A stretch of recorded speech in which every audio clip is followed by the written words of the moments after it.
Shane O'Mac wants to know what makes Gun Snugs effective or single back Snugs. He watched Stiffmeister play. He was super impressed with his run, and he liked Snugs. So not anything specific Stiff does, but what makes Gun Snugs? I mean, it's always been a great formation. Yeah. Obviously, you have to play bench. Like, to play bench just works. I know we don't quite have quite as much of it. We have, like, I think their last formation's the tight flex. Works pretty good. So, but what do you like about this? What makes tight formations effective is your ability to, number one, like in this instance, you have so many receivers near the line of scrimmage. Now everyone is able to block like immediately and like block in an impactful way for the halfback. Like that inside receiver, he was able to peel off the end there. So like when you first look at the run game, the tight sets help in the run game as your like step number one, because they're all compressed, they're all in the box, they're all ready to like put a hat on a hat and block for you. So that's number one. Number two, typically you're able to use a lot of different motions pretty effectively. Yes. And like you get a lot of unique routes and a lot of unique areas of the field. Like for example, like this corner. I can now motion this corner over, and he's actually he stops at like a tight end spot, and now I have a tight end spot with a post. Like that's hard to come by. So corner with a post, right? So you can get like really unique with the way you run your offense because of the motion ability that these formations have. So here's another example.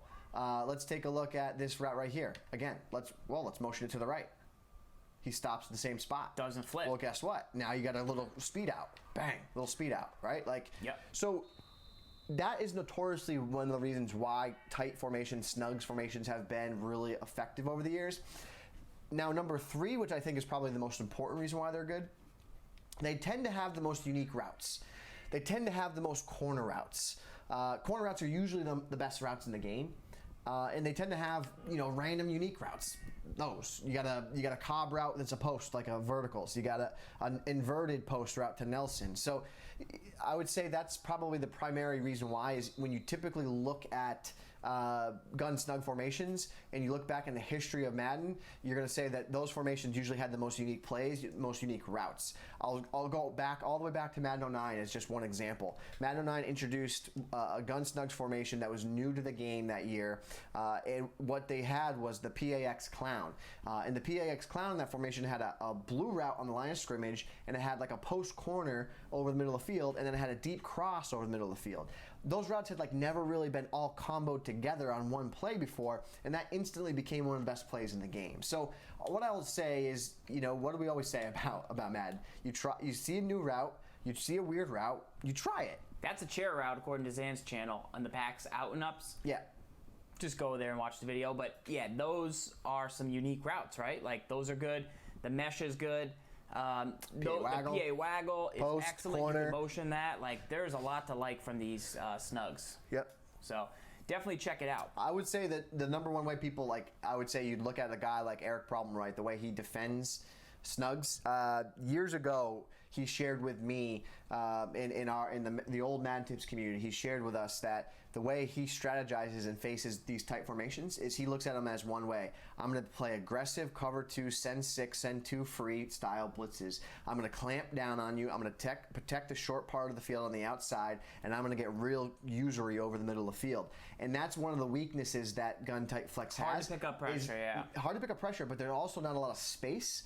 So, like, when you are running, let's say, gun bunch, for example, you have gun bunch to the left, and you have an ISO receiver on the far right, and if you drag that receiver, he has time to run in and have his route develop and give you, like, some time to make a read on the play. With all these receivers tight and compressed in the middle of the field, while it's a strength, it's also a weakness is that, like, if you run a mesh, the read's bang. Like, if you don't make a crisp read right away, you lose that mesh. Whereas if you have a more balanced set, you can have more time with your reads. And so while single back tight flex or tight formations, gun snugs, single back tight, its biggest strength is that it's compressed, but its biggest weakness is that it's compressed and that your reads have to be that much quicker when you're running it. I digress. I like it. Good formation right there. One to check out, and one that's going to be good almost every year, so you'll be able to build upon it year after year after year.